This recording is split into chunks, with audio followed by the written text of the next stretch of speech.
भगवान ने बुलाया उनको, अपने नाती पोतों को, यहाँ आओ। वे कहते हैं कि 4 चीजें आदमी को बर्बाद कर देती हैं, माताओं बहनों एवं भाइयों। 4 चीजें क्या? रूप यौवन संपन्ना विशाल कुल संभवा, आदमी अधिक सुंदर हो, नर अथवा नारी, यौवन जवान हो, संपन्न धनवान हो और अच्छे कुल में पैदा हुआ हो, तो उसके विनाश के कारण है क्या? सुंदर नहीं होना चाहिए, होना चाहिए। संपन्न नहीं होना चाहिए, होना चाहिए। धनवान नहीं होना चाहिए, होना ही चाहिए। कुलवान नहीं होना चाहिए, होना ही चाहिए। पर इन चारों में एक भी होगा तो व्यक्ति के विनाश का कारण होगा, तब यदि उस पर विवेक का नियंत्रण नहीं होगा। सुंदरता है पर सुंदरता पर यदि विवेक का नियंत्रण नहीं है तो छल लिया जाएगा व्यक्ति। यौवन जवान है पर जवानी को दिशा नहीं है, विवेक का नियंत्रण नहीं है, तो जवानी उसकी नष्ट हो जाएगी महाराज। रूप यौवन संपन्न धन है, लेकिन धन को कहाँ खर्च करना है, संयम में उसके बारे में नहीं है। दुरुपयोग यदि होगा तो भी धन भी विनाश का कारण होगा। धन है, विवेक नहीं है, तो आदमी दारू शराब पिएगा, नशा करेगा, दुराचार के कामों में लगाएगा। और कुलवान, अच्छे कुल में पैदा होने का अभिमान भी व्यक्ति को डुबो ही देता है। भगवान ने कहा, इसलिए उन लोगों को सावधान रहना चाहिए जिन लोगों के पास 4 में एक भी है। अगर अधिक सुंदर है, सावधान। यौवन जवान, सावधान। संपन्न धनवान, सावधान। कुलवान, सावधान। तो उनके नाती पोते कहते हैं, बाबा जी आप हमको ये क्यों समझा रहे हो? वे कहते हैं इसलिए क्योंकि साधवो मम हृदय, साधु हमारे हृदय हैं और हमारे नगर के निकट कुछ संत आए हैं, तुम लोग उनको परेशान करते हो, अच्छी बात नहीं है। बाबा के समझाने पर भी, गीता का ज्ञान देने वाला व्यक्ति भी अपने परिवार को समझाने में असमर्थ रह गया, किसी ने स्वीकार नहीं किया। इसलिए मैं लोगों को कहता हूँ कि यदि अपने जीवन की दुर्दशा नहीं करानी है तो अपने घर में वृद्ध माता पिता का सम्मान प्रारंभ ही कर देना चाहिए। सवेरे उठकर बड़ों को प्रणाम करें। घर में कोई बड़ा काम करना हो तो बिना माता पिता से राय मशवरा किए न करें। आदमी के बहुत सारी समस्याएं वैसे ही सुलझ जाएंगी, क्योंकि बूढ़ा आदमी दुनिया का सबसे बड़ा विश्वविद्यालय है। उसके चेहरे की एक एक झुर्रियों पर लाखों लाखों लाखों लाखों अनुभव छिपे हुए हैं। वे देना चाहते हैं कुछ समाज को, लेकिन युवा पीढ़ी लेनी नहीं चाहती है। इसलिए हम नौजवान अपने सभी भाई बहनों को प्रार्थना करते हैं, कोई बुजुर्ग मिले, उनके बगल में बैठकर उनके जीवन के अनुभव को जरूर सुने, जाने, जीवन में बहुत काम आने वाला है। वे सम्माने नहीं, कपड़े का बहुत बड़ा गट्ठर बनाया और सांब नामक बालक के पेट में उसको कस के बांध दिया कमर में, फिर इसको साड़ी पहना दी, घूंघट डलवा दिया, दुर्वासा ऋषि के पास ले गए। बाबा बताओ इसके पेट में क्या है? दुर्वासा की आंखें खुली, वे परेशान थे, ये सब तपस्या में इतना बाधा पहुंचाते थे। वे कहने लगे कि ये तो मैं नहीं बताऊंगा कि क्या है, पर सुन जो भी है तुम यदुवंशियों का काल है। अब सब भागे, लौट कर आए, तुरंत वो गट्ठर खोला तो उसी कपड़े के गट्ठर के अंदर लोहे का मूसक प्रकट हो गया। उसको पत्थर पर तरकस में रखा और महाराज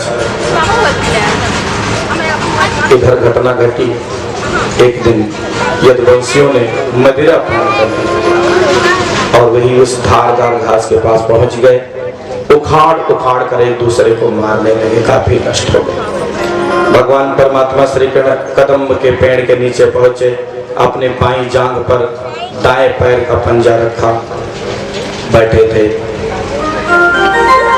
अपनी ज्योति में समा जाने का वक्त आ गया था। आज भगवान श्री कृष्ण इस धरती पर 125वां साल पूरा कर रहे थे। उद्धव आ गए, मैत्रेय मुनि आ गए, सबको पता था कि क्या होने जा रहा है। उद्धव कहते हैं, प्रभु कलिकाल में आपको प्राप्त करने का साधन क्या होगा? वे कहते हैं कि बुराइयों को छोड़ना ही हमको प्राप्त करने का सबसे बड़ा साधन होगा। आदत बुरी सुधार लो, बस हो गया भजन, मन की तरंग मार लो, बस हो गया भजन।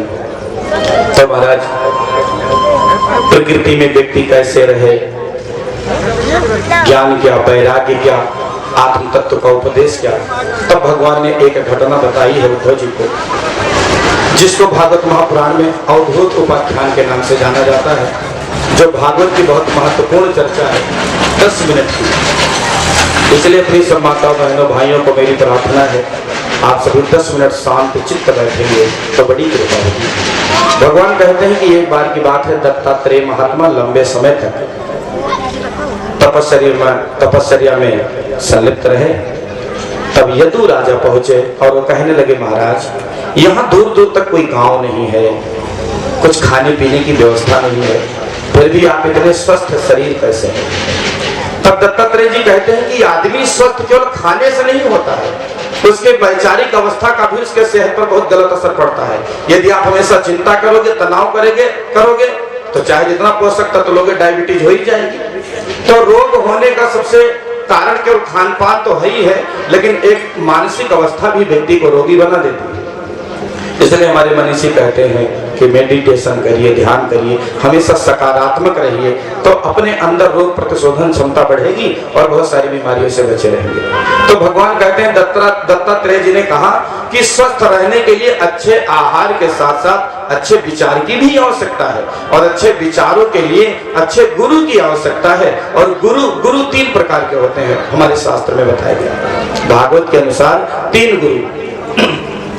पहले गुरु शिक्षा गुरु, जो हमें शिक्षा देते हैं विद्यार्थी जीवन में, जहां से हमने विद्या अध्ययन किया, वे हमारे गुरु शिक्षा गुरु। उनकी संख्या कई होती है। दूसरे नंबर पर पुरोहित गुरु, जो हमारे घर में संस्कार आदि करवाते हैं। तीसरे नंबर पर दीक्षा गुरु, जिनसे हम गुरु मंत्र की दीक्षा लेते हैं। तो वे कहते हैं कि हमने अपने जीवन में 24 गुरु बनाए हैं। दत्तात्रेय जी के 24 गुरुओं की बड़ी महिमा है। हम उनका नाम लेंगे, संक्षिप्त चर्चा करेंगे, फिर कार्यक्रम समापन की ओर ही है। इसलिए अब 10 मिनट में 2-3 मिनट बीत चुका है, बाकी समय में आप सब शांत रहेंगे, बड़ी कृपा होगी। भगवान कहते हैं कि दत्तात्रेय जी ने कहा कि हमने पहला गुरु पृथ्वी को बनाया। गुरु कौन? जिससे कुछ सीखो वही गुरु। पृथ्वी से क्या सीखा महाराज? उन्होंने कहा, हमने पृथ्वी से सीखा कि पृथ्वी कहती धैर्य न छोड़ो, कितना ही हो सिर पर भार। संग्राम जिंदगी है, लड़ना इसे पड़ेगा, जो लड़ नहीं सकेगा वो आगे नहीं बढ़ेगा।